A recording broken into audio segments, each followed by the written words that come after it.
All right, welcome to the podcast. Thanks for having me on the show. Absolutely. So we'll get started where everyone else does. As far as earliest childhood memories, what are we getting into? My earliest childhood memories.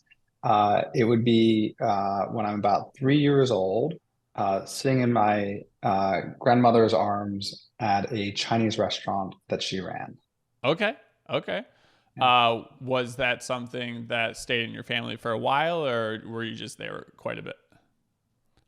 Uh, my grandparents were in the restaurant business. My mom and her siblings worked in it too. And as a small child, I was there sitting behind the counter, counting coins and, helping out.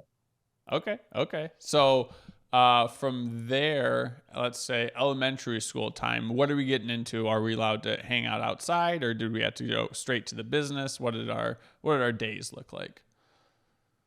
My parents are both educators. My father is a college professor, and my Okay. mom is a preschool teacher. And they were free range parents. They were definitely of the kind that said, go out, climb a tree, break a leg, take risk, and find your own journey. Okay. And I always remember very specifically that that my brothers and I would ask my mom, "Oh, why aren't we going to summer camp? All the other kids get to go to summer camp. Why don't we go?" And she said, to us, we're very small at this time. Um, it's because you need to make your own journey in the summer, and you need to Okay. find ways to look after yourself. She would go to work, read books, go on adventures, cook for yourself, things Wow. like this. We were all very small. Yeah, yeah. And so that created a very strong sense of independence. And that continued into my adult life, my teenage life, I should say, where I would go back to Australia from America Mm, every summer. Sometimes on my own. I would go to Switzerland to spend the Easter break with my godparents, often traveling on my own. mm-hmm. And then when I graduated from high school, I graduated from Shaker Heights High School outside of Cleveland, Ohio. And I didn't do what everyone else did, which was go to college locally or in the Right. US. I decided to go all the way back to Australia and go to university in my home country after being away for really, all of my life Yeah. and making a big step in a degree of being independent. So And yeah, I was going to interrupt a uh, bit. So when you're a young child and your parents, are they conveying these things, or are you just repeating exactly what they said as far as like go out? Or because so I have a 2-year-old and we're very much like this is what we're looking for. We're finding for her to do things on her own, like obviously supervised as she is too, but we're not trying to direct her as much. How did you feel, like when did it click for you that like this is kind of what I'm doing, or this is what my parents want? um, I remember sitting on a train with my mother. I was probably about 14 years old. And my mom, I was sort of talking to her about like where I was going to go to college and what I wanted to do. And I probably said something, oh, I should become like a lawyer or a banker or something like that so I can make money. And she said, son, you should focus on what you want to do because we are always here to support you. And if you want to be an artist or an academic, or you want to make a contribution to the world in a different way, go off and do that. Go and try and do that. Don't solve for just, making the most money. That was a very reassuring thing. And actually, that sense of security, that knowing that my family was always behind me, no matter what happened, was Mm-hmm. very powerful. And that really is what enabled me to become an entrepreneur.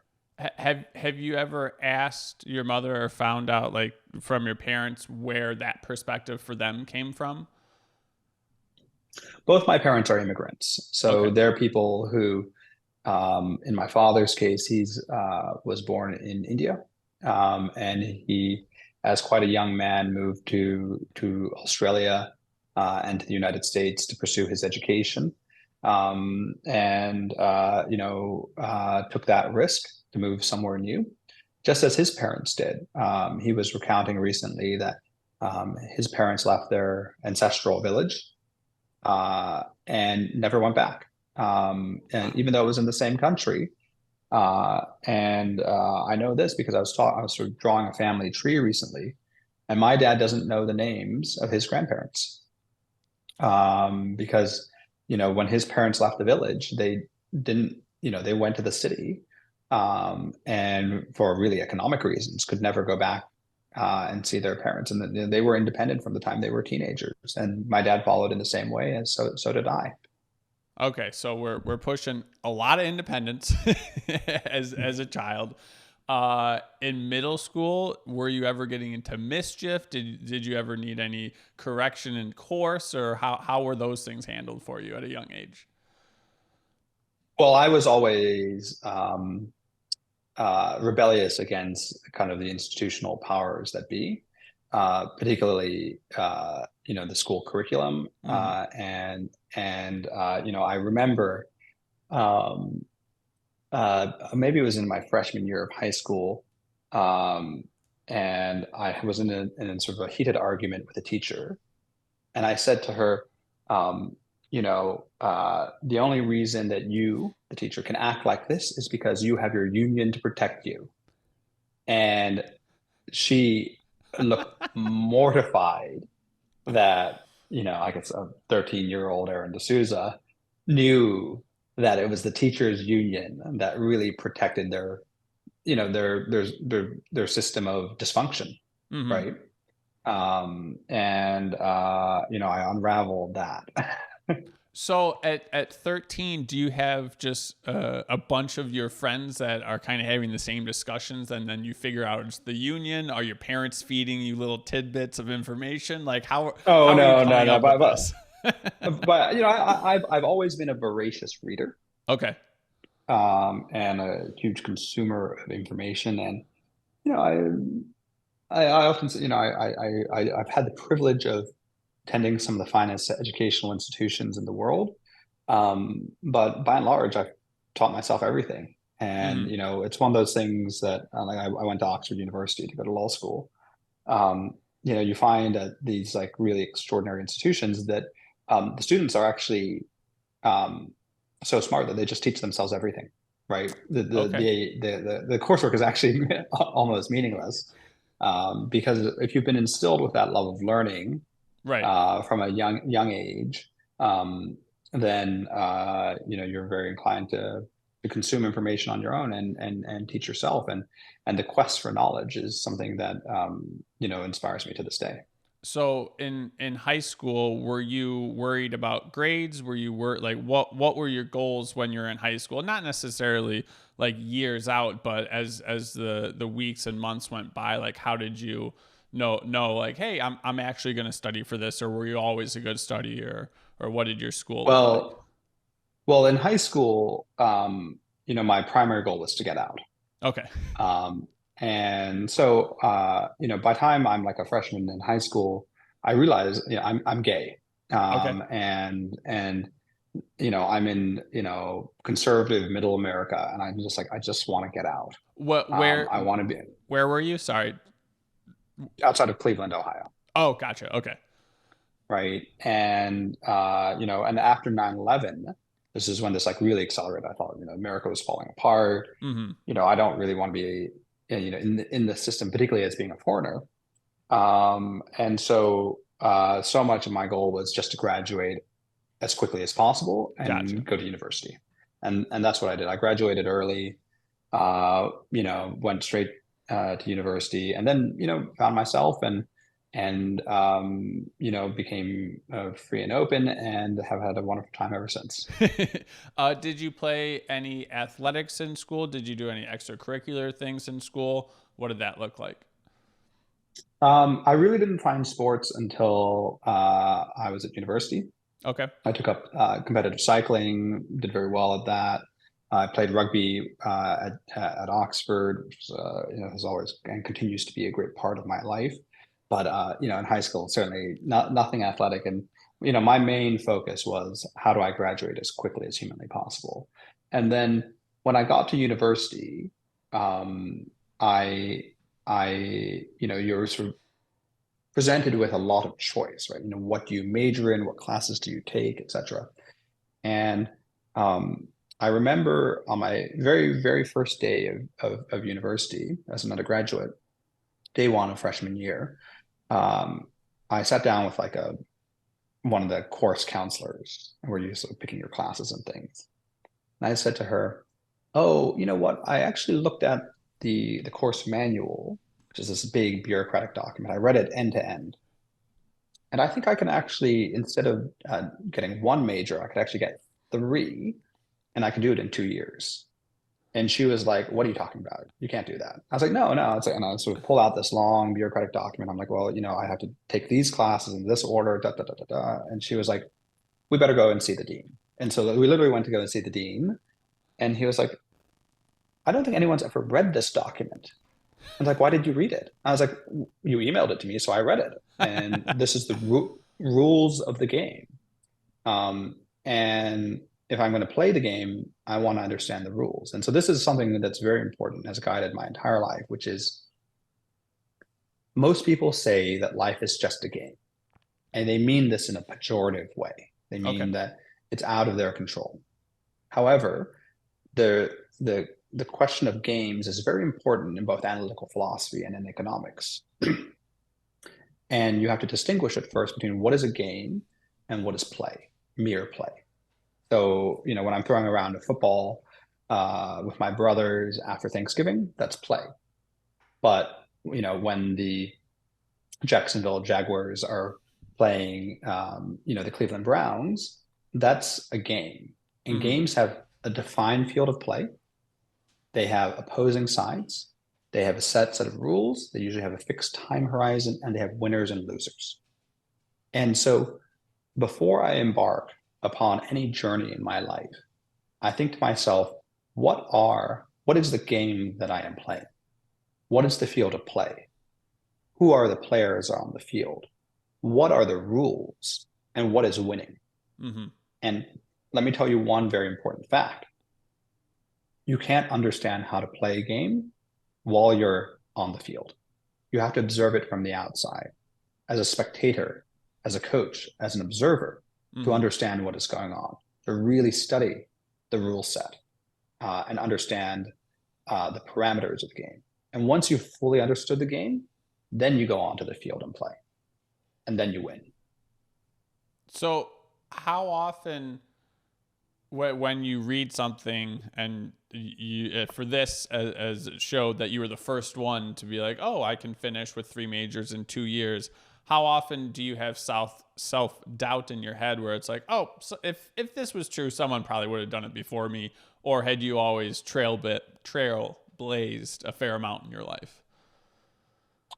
Um, Never there is self doubt. And I sat in Arnold Schwarzenegger's office in Santa Monica, California, and had a very similar conversation with Governor Schwarzenegger and his team, and about game theory. And he pulled out a letter, and it was from Nelson Mandela. And it said, "Dear Arnold, everything is impossible until someone does it. Regards, Nelson." And that sort of stuck with me, right? And so, yes, it seems hard, but just because someone hasn't done it doesn't make it impossible. And makes it even more opportune in so many ways, right? And finding and under if you fully understand a system, then even if no one has ever embarked upon that journey before, it becomes a very knowable pathway. So we've gotten a lot of good information here. I don't want to just glance past the hanging out with Arnold part. How does that happen, and what was the instance? After I graduated from Oxford, I went to go work for Peter Thiel, the co-founder of PayPal. And I led Peter's litigation against Gawker Media involving the wrestler Hulk Hogan. Okay. where we won one of the largest invasion of privacy judgments in history. And it was the subject of a best-selling book by the New York Times bestselling author Ryan Holiday called Conspiracy, and which documented how we, in complete secret, caused the bankruptcy of one of the largest media companies in the world. And Governor Schwarzenegger's team actually had read the book, and Governor Schwarzenegger reached out to Ryan Holiday, and Ryan then connected me with his team, and that's how we came to have a discussion. And at that time, he was very interested in litigating against the oil companies Okay. On a similar level, and I sort of showed how this could be. But it was a very costly and complex endeavor, which really never went anywhere. So I saw an inkling of excitement when you were mentioning Arnold there. Is there is there a moment in which you get a text or an email and you're sitting next to somebody and they're like, "Hey, Arnold wants to talk to you," and you get pumped up? Or do you just do so many things? It's just Arnold, all right. I'll see if I have time. No. I'm honored always when extraordinary figures reach out and want my advice. And But it happens reasonably frequently these days. So what is it that pumps you up then? If we'll say either college or after, other than, or was it just your work that was exciting you so much, or did you have anything else that you were reaching for that was exciting as well? Well, my work is, I've never worked a traditional job. I've Okay. never gone and worked at a desk for someone else. Mm, I've always been building businesses um, on my own, and my whole career has been as an entrepreneur. So I've built and sold 3 companies.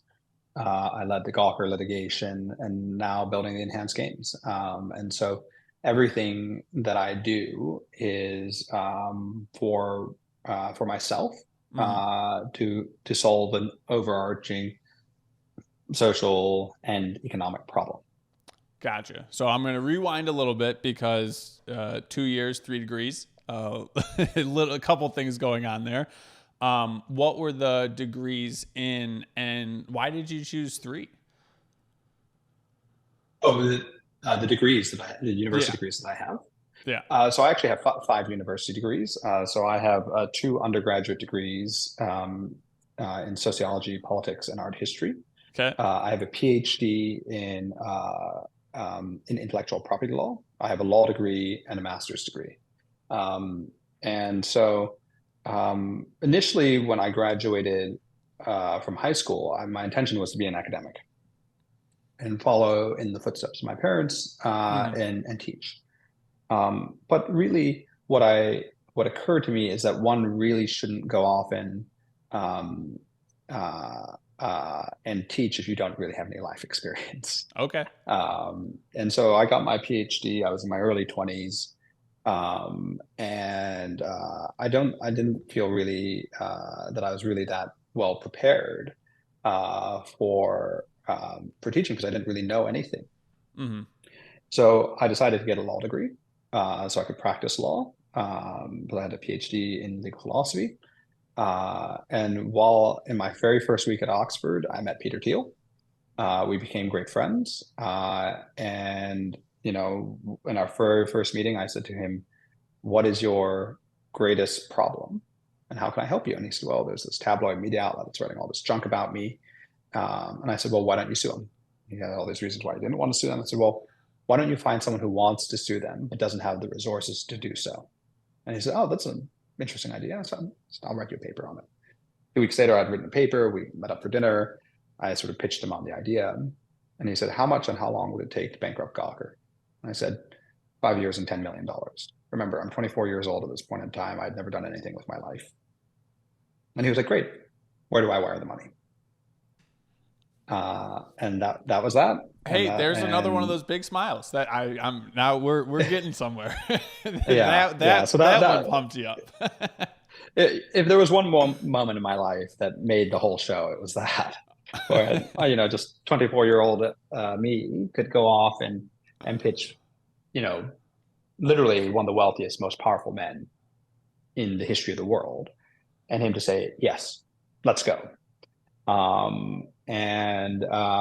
Yeah, and we did, and it was a fabulous journey, and a very successful one.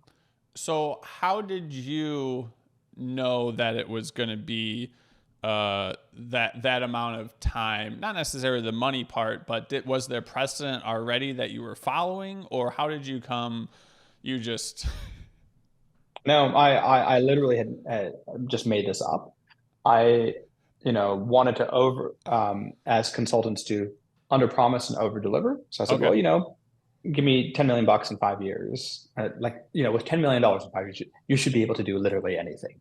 Okay, good to know. Good to know. Yeah, yeah. So after you're done with that, are you moving on to something else? Were you working just specifically on that job, or did you have anything in between as well? No, no, no. At the time of running the Gawker litigation, I was also building tech startups in Australia, where I was living at the time, and that was built some successful companies in that space, and have always just continued being an entrepreneur, right? And always finding social problems that have economic upside and creating solutions to them. And So I find it very simple and straightforward now. when you're working the litigations, um, I think I'm watching too much Netflix at this point while talking to you, but so I watched the show Suits, and I Mm-hmm. never It's really nothing like that. It's nothing like that. my stepmom, she's worked with lawyers. She does a lot of the research. I know some lawyers, and they seem to be in court all the time. Like, what are you doing that takes so much time as a lawyer, or what were you Well, doing that it wasn't all of the time? well, let's be very clear. I wasn't the lead lawyer on the case. I was the lead strategist. Okay, And so our success in the Gawker lawsuit was not about just legal maneuvering. It was about a much wider analysis of the company, of its capital structure, of its revenue streams, of its position in the market. And so I always say that if you are a hammer, you think everything is a nail. And so lawyers like to use the arsenal to fight legal problems, just as doctors like to use their tools to fight disease. mm-hmm. And actually, to pull off something like the Gawker litigation, the bankruptcy of Gawker was so much more than law, right? It was understanding their customers, their employees, their position in the market, how they're competing with other media outlets, how there's sort of this love-hate relationship between different kinds of media outlets. And that was that overarching strategy. And so it was a question I always asked Peter. I said, Peter, why did you pick me?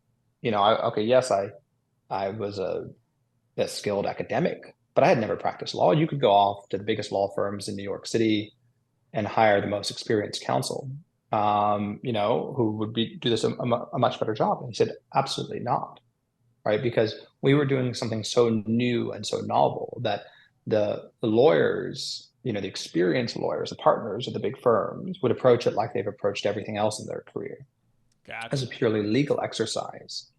And this was so much more. And that's why the outcome was unique, right? We won the largest invasion of privacy judgment by some measures in history. And that only happened because we had approached it from this very new and novel way. And so, the analogy is it's like, Reed Hastings, who founded Netflix, never worked at Blockbuster. Travis Kalanick never worked at Uber, founder of Uber, never worked, in a taxi cab, Yeah. right? And so many times in the journey of innovation, it's much better to start with a blank slate, and having years or decades of experience in a particular field clouds your worldview on so many levels. It sort of forces you to act in a certain way. And actually beginning with a blank slate is much easier. Okay, there we go. So you have a lot of things going on. What do you do for your physical and mental health when you're just starting your, as you are the strategist for the lawyer and then starting companies as well? Well, I'm 38 years old now, and I've been sort of in the business of building companies for 15 years. Getting on to 20 years now. The greatest hack that I ever had was I was with my great friend Randy Krasner, former governor of the U.S. Federal Reserve Bank, and he was staying over at my house in Australia. And I said to him, "Randy, you're like 50 years old, but you look like you're a teenager, right? You look so healthy and young." And he said to me, "Aron, I haven't had alcohol or caffeine for years, for decades." Hmm. And that day I went cold turkey. Okay. Right. So that day I stopped drinking all caffeine, and that was over a decade ago. And then a few years later, I stopped drinking alcohol, and that has been the biggest game changer. It feels like almost like having a superpower, right? In terms of health and wellness. And so, as president of the Enhanced Games, a lot of people come to me and say, "Oh, what enhancements are you on?" Hmm. And I said, the first step of any health optimization journey is to remove toxins from your life, right? And that starts with caffeine, stimulants, alcohol, recreational drugs, processed food. And if you can remove all of those things, you'll feel like you are a Superman and you can do absolutely anything, right? We're recording this interview just a few days after the new year. Hmm. Most of my friends still have hangovers. They're not at work. I'm actually sitting here in my office looking out, and like all the lights are off because literally no one is here. I'm the only person here in the office. Yeah. Um, and why is that? I've removed so many of the negative stressors from my life. Hmm. And I feel stronger, fitter, and faster now than even when I was a teenager. So, what was your relationship with food and alcohol before the giving it up? Well, like I never drank very much. Hmm. Like I wouldn't ever say I was a problem drinker. But the thing is that when you're running a a ambitious company, you don't work in weeks or months. You work in hours and minutes. And if I had a glass of wine at dinner, I wouldn't go back to work afterwards, Hmm. right? I wouldn't answer my emails. Yet now, after dinner, I just spend 15 minutes on my emails. I respond to my team all around the world, and that keeps the velocity of our organization much higher, Hmm. right? So I'm responsive at 6 a.m. as much as I am at midnight with the same high quality, which means that we move twice or three times as fast as an organization where the CEO only responds during working hours, right? And there's a huge compound effect to that. So, do you have somebody meal prepping for you and bringing it to you, or how does the food part work for you? I really enjoy cooking. Okay. I really enjoy cooking, and my fundamental food philosophy is if it doesn't rot, you shouldn't eat it. And so anything that's like shelf stable is probably bad for you, right? It's like Yeah. so hard. Like there's so much information about food, so much of it is conflicting. Our seed oil is good for you, our seed oil is bad for you, and you just never know, right? And so my general worldview is if it doesn't rot, you shouldn't eat it. So it's like anything that is shelf stable is probably bad for you. And the quest of food over human history has been about food preservation, Right. right? And actually, now that we live in the era of the airplane and instant deliveries and so forth of fresh foods, we can eat fresh food all the time. And so I eat a lot of meat and protein and vegetables. That's all very fresh, and I love cooking for myself. And I never meal prep. Okay. This is, you know, you should eat fresh and healthy. So, but that's my fundamental food analysis, and it's a very So simple one. most people generally have like 8 to 10 go-to meals, but I feel like such a world traveler such as yourself, and you probably have extensive menus wherever you've gone. How do you pick out what you're going to be eating since you have such a large library? Oh, I'm actually quite the opposite. You know, Okay. I've traveled everywhere. You know, I think I've probably been to like 50 countries. I've lived in 12 cities. Um, and you know, while I enjoy local cuisine Hmm. occasionally, I actually try and eat out as little as possible, and I cook for myself as much as I can. And it's usually just you know, protein was like usually chicken and broccoli. That's it. Okay. If I could just eat chicken, broccoli all the time, I'd be a very happy person. And Brett Fraser, who's the chief athletes officer of the Enhanced Games and a three-time Olympian, he said, if you want to have the body of your dreams, if you just eat chicken, broccoli, and brown rice, you will have it. Hmm. It's simple. Just eat And chicken, broccoli, and brown rice. it seems to be working quite well. So So, abs are made in the kitchen. hey, there you go. Um, where did the enhanced games come from for you? Uh, in many ways, it's a lot of different ideas that were stewing in my mind for a long time. Okay. So I've always admired the Olympics. I just think it inspires the world in such a brilliant way. But at the same time, the International Olympic Committee just doesn't really work that well. Okay. Budgets always go over. There's always corruption scandals, and the athletes aren't getting paid. And I read a paper by Professor Gillian Savulescu, who's a bioethicist at Oxford, arguing for an enhanced Olympics. And he wrote that paper, I want to say almost 20 years ago. And it was just some academic, and it just sat there and didn't go anywhere. And I was at Equinox Gym in South Beach, Miami, watching an Instagram reel of a bodybuilder who was going around a gym asking people if they were natural or enhanced. Yep. And I thought to myself, that's really interesting. People are like open about being enhanced. So I went around the gym and I just talked to any person there and I said, are you natural or enhanced? How did that And so many go? people, oh, people were like, oh yeah, I'm enhanced. I'm on TRT. Like, like, you know, are you thinking about doing it? And they were just so open Yeah. about sharing this. And so yeah, so for a few days, every time I would go to the gym and I'd see someone who's like, you know, like jacked or doing like this a serious amount of lifting, I would just go up to them. I was like, "Oh, are you enhanced?" And they were all very open and honest. And I would say 20% of the people at that gym were using performance enhancements. And I thought to myself, we're at the vanguard of a social change here, Hmm. right? And then I learned that 44% of Olympians have used banned performance enhancements, and only 1% get caught.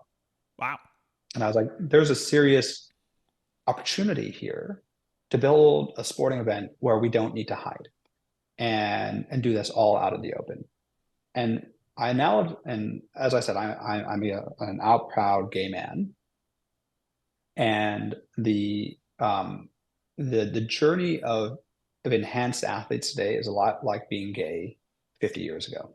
Okay. It's secret, it's shameful, it's done in the dark alley, but it's kind of fun. Um, and uh, and I thought to myself, well, what changed about being gay? Well, Pride happened, Stonewall happened, right? Where a few small individuals were willing to come out and be public. Hmm. Remember, the first Pride was not sponsored by HSBC or Citibank. It was literally some guys getting beaten up in a park Okay. in New York City and in London and Berlin, and that built a social movement. And so it was very hard to find the first athletes, the first scientists who were willing to commit their name to being part of this wider endeavor, Gotcha. to be the first individual who openly say, you know, we support science in Hmm. sports. We believe in science. Science is real. But now that's a serious movement of people, right? It took courage. It took immense courage on the part of everyone involved in the enhanced games movement to make that first step. And now we have the support of some of the biggest investors in the world. And we're going to produce an event that's going to break all of the world records. So And when who's when going to want to you watch the old, slow Olympics when you can watch the fast, modern, enhanced games? Yeah. Well, I think there's some tough things as well when it comes to the Olympics. Um, for example, you say you played rugby. I know some of the smaller population countries, they don't get as favorable as draws when they're playing games. They're usually a little bit tighter. They get less rest, things of that nature. And I've had some people on that they say they want to walk out with their flag, but the walk is sometimes 2 to 6 hours or whatever it is, and they have an event, so they get to miss that. And Mm-hmm. because they have to recover and be prepared to run the next day and stuff like that. So how do you see yourself differentiating other than the enhanced portion of the games? Oh, on so many levels. Number one, the athletes will be paid. Okay. Excellence deserves to be rewarded.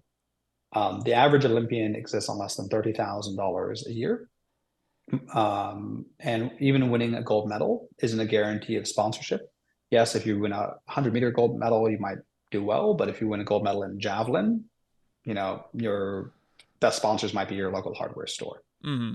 Um, and so delivering an economic model that allows athletes to be paid and be paid really well. Mm-hmm. That's of paramount importance to us. And how do we do that? Well, the Olympics brings in billions in revenue, but they waste even more building stadiums. They build a dozen stadiums and then they throw them away after 2 weeks, right? And so in designing the enhanced games, we said, number one, what are the sports that people actually care about? They don't care about badminton. They don't care about curling. Um, what are the sports that people actually care about that have the highest television and social media impact Okay. and that have the lowest infrastructural delivery cost? So velodrome cycling, for example, requires building a $300 million facility, right? There are only a few thousand people in the world who participate in velodrome cycling, right? It's pointless to have that as a sport, Mm-hmm. right? Biathlon, right? Where you're like skiing and shooting at the same, weirdest sport, right? No one watches it. No one participates in it. And so let's focus on the sports that matter, that can be delivered cost effectively, and therefore we can share the profits with the athletes. Okay. And ultimately, we're going to break all the world records. Number Mm-hmm. one, because of pharmacological enhancements, but more so because of offering financial security to the athletes. If they Right. can train full time and they can be focused, they will deliver a better outcome. And the Olympics aren't interested in that. The So highest paid people in international sports are um, are the bureaucrats. So if mm-hmm. you look at the athletics world or the swimming world, the highest paid people are the administrators. They're not the athletes, and that's just wrong. So you obviously you've dealt with and you see how that stuff works. Why do countries or cities try to bid so hard to get it if financially it usually hurts the city that ends up winning the bid? That's never really made sense to me. Well, it used to be that a dozen cities would bid for the Olympic Games. So when Sydney and Atlanta were bidding, a dozen cities would bid. And now cities, particularly in Western democracies, realize it's not a very good economic model. Right. And so fewer and fewer cities are bidding. And that's why the Olympics keep going back to China and to Russia and to other despotic nations, because they're willing to do this to sports wash their reputation, Okay. right? And that's why, the FIFA World Cup went to Qatar, right? Mm-hmm. A tiny little country that had to build air-conditioned stadiums because they're trying to raise their reputation on an international level, and basically gloss over human rights abuses, and that's a very well documented phenomenon that is particularly happening in Saudi Arabia at the moment. And it's the reality is that Western cities in liberal democracies, do not want to host the Olympic Games because it's just too expensive.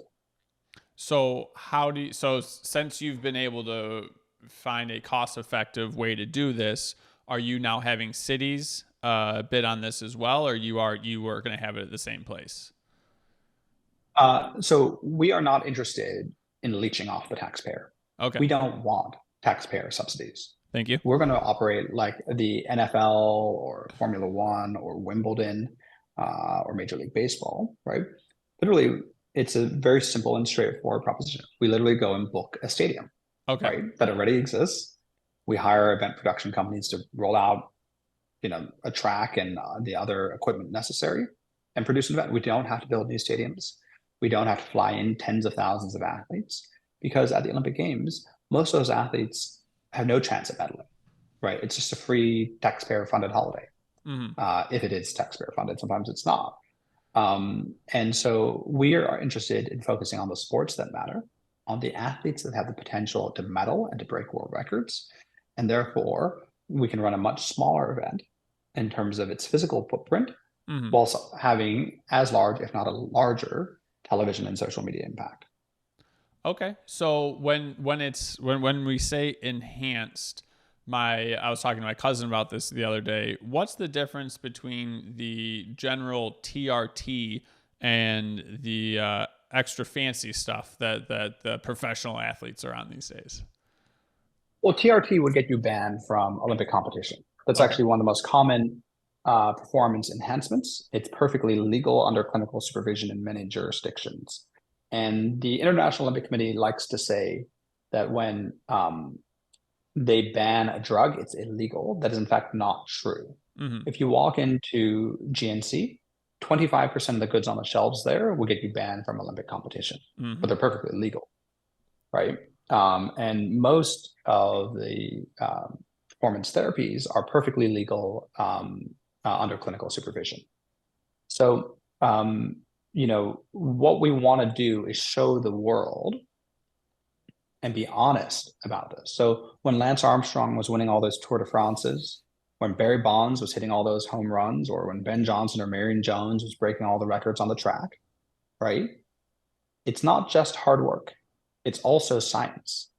And what I analogize this to is like Formula One. Formula One is a combination of the athlete and the engineer.